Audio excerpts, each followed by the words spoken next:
যে আল্লাহ তা তিনি আরশে আছেন, এই জমিনের কোথাও নেই, এটা কিন্তু আমাদের আকীদা নয়, এটা আপনাদের আকীদা হতে পারে। আমরা যেটা বলি আল হাই আল কাইয়ুম, আল্লাহু লা ইলাহা ইল্লাহুল হাইয়ুল কাইয়ুম। হাই বলতে গেলে চিরঞ্জীব, আর কাইয়ুম মানে সদা বিদ্যমান, সর্ব জায়গায় তিনি বিরাজমান। তো এখানে আপনি তো এটা মানবেন না কখনো, আপনাদের তো আকীদা এটা সম্পূর্ণ বিরোধী। তবে আপনি আল্লাহর সম্পর্কে যে কথাটি বলেছেন যে আল্লাহ তাআলা আরশে আছে, আল্লাহ তাআলাকে আপনি পৃথিবী থেকে ভাগাইয়া এখান থেকে সরাই দিলেন আরশে, আল্লাহ এখন আরশে, সেখানে তিনি কিভাবে আছেন? কি বন্দী হয়ে আছেন? নাহনু আকরাবু ইলাইহি মিন হাবলিল ওয়ারিদ। আপনি এই আয়াতের তাফসীরে কি বলবেন? পবিত্র কোরআন মাজিদে আল্লাহ সুবহানাহু ওয়া তাআলা বিভিন্ন জায়গায় তিনি বলে দিয়েছেন, মা মিন নাজওয়া সালাসাতিন ইল্লা হুয়া রাবিউহুম ওয়ালা খামসাতিন ইল্লা হুয়া সাদিসুহুম ওয়ালা আদনা মিন যালিকা ওয়ালা আকসার ইলা আখিরিল আয়াত। ঠিক অনুরূপভাবে আল্লাহ পাক রব্বুল আলামিন তিনি নিজেও বলেছেন, ফালাউলা ইযা বালাগাতিল হুলকুম ওয়া আনতুম হিনা ইযিন তানজুরুন ওয়া নাহনু আকরাবু ইলাইহি মিনকুম ওয়ালাকিন লা তুবসিরুন। তাহলে আল্লাহ সুবহানাহু ওয়া তাআলার এই বিষয়গুলো সম্পর্কে আপনি আমাদেরকে নতুন আকীদা শেখাবার জন্য এই বাংলাদেশের মাটিতে যে কাজগুলো আপনি করে যাচ্ছেন, আপনি আপনার দল যে কাজটি করছে, এটা বাংলাদেশের মাটিতে সফল হওয়া বড় কঠিন। আপনারা বলেছেন আল্লাহ আরশে আছে, এই জমিনে নেই, এটা এই বিষয়ে কোনোদিন আপনাদের সাথে কোনো বৈঠকে প্রকাশ্যে গোপনে কোনো বাহাসে আপোষ হবে না। যদি কেউ মনে করে আল্লাহ সর্বত্র বিরাজমান, সে হচ্ছে কাফের কাফের কাফের, সে মুশরিক। কেন শুনেন, আল্লাহ তাআলা তার আরশের উপর রয়েছেন, তার জ্ঞান তার দেখা সব জায়গায় রয়েছেন। আল্লাহ তাআলা এরা দলিল দেয়, যারা পথভ্রষ্ট এরা দলিল দেয় কোরআন আয়াত দিয়ে। কি ধরেন, ওয়া হুয়া মাআকুম আইনামা কুনতুম, তোমরা যেখানে থাকো আল্লাহ তোমাদের সাথে আছেন, দলিল দিচ্ছে না? অর্ধেক দলিল দিচ্ছে। এরপরে পড়েন ওয়াল্লাহু বিমা তা'মালুনা বাসীর, কারণ আল্লাহ যা তোমরা করছো সব দেখছেন। খেয়াল করছেন জিনিসটা? কারণ বর্ণনা করে, দেখাটা বর্ণনা করে দিয়েছে। এই জন্য দেখেন যেখানে যেখানে মারিয়ত আসছে, মারার কথা আসছে, তোমাদের সাথে আছে, সেখানে সেখানে সাথে সাথে সামির বাসির কথা আসছে, তিনি দেখছেন এবং শুনছেন, সেটা আসছে। এই জন্য ইন্নানি মাআকুমা, আমি তোমাদের দুজনের সাথে আছি। কার কথা বলছে? মুসা এবং হারুন। এরপরে কি শেষ করছে? শেষ করে কি বলছে? আসমাউ ওয়া আরা, কারণ আমি তোমাদেরকে দেখছি এবং তোমাদের সম্পর্কে শুনতেছি, তোমরা কি বলছো সবই শুনতেছি। তাই না? কোরআনে কারীম কখনো পরস্পর বিরোধী হতে পারে না। রব্বুল ইজ্জত তিনি আরশের উপর রয়েছেন এবং সবকিছু সমস্ত সৃষ্টি তার কাছে অত্যন্ত ক্ষুদ্র। কেমন ক্ষুদ্র? কেমন ক্ষুদ্র জানেন? একটি জিনিস মনে রাখবেন, সৃষ্টি কত ক্ষুদ্র। রাসূলুল্লাহ সাল্লাল্লাহু আলাইহি ওয়াসাল্লাম বলেছেন, আসমান এবং জমিন সবগুলো 7টি মুদ্রার মতো কথা। কুরসির মধ্যে, কুরসি হচ্ছে পাদানি, পাদানি হচ্ছে পা রাখার জায়গা।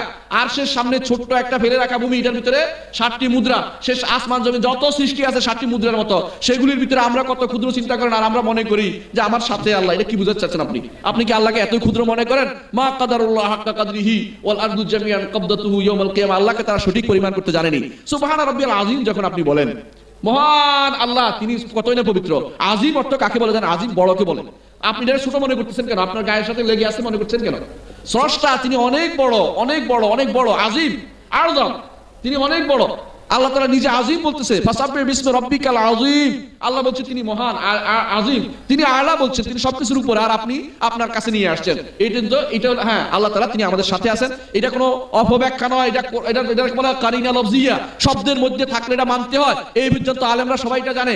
যখন আয়াতের মধ্যেই থাকে এটা মেনে নিতে। আয়াতের মধ্যে স্পষ্ট উল্লেখ আছে যে আসমাউ ওয়া আরা ইন্না ওয়া হুয়া মাআকুম আইনামা কুনতুম ওয়াল্লাহু বিমা তা'মালুনা বাসীর। স্পষ্ট বলা হয়েছে যেখানে যে তিনি দেখছেন এবং জানছেন, সেখানে অন্য কিছু বলার সুযোগ নাই, অন্য কোনো অপব্যাখ্যা চলবে না। আচ্ছা বলেন তো আল্লাহ কোথায় আছেন? এটি একটি মুশকিলের প্রশ্ন। সাধারণত লোকেরা বলে আল্লাহ সব জায়গায় আছে। এই কথা, এই জবাব সঠিক নয়। আকীদা সাফ হতে হবে। আল্লাহ সব জায়গায় আছে এই কথা সঠিক নয়। যদি আল্লাহ সব জায়গায় থাকেন, তাহলে দুনিয়ার সব জায়গা ভালো না, কিছু কিছু খারাপ আছে। তাহলে খারাপ জায়গাও থাকতে হয়। নাউযুবিল্লাহ বলেন।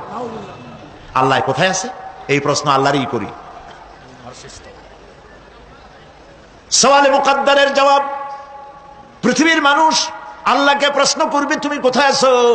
রব্বুল আলামিন প্রশ্ন করার আগে জবাব দিয়ে দিয়েছেন, আর রাহমানু আলাল আরশি ইস্তাওয়া।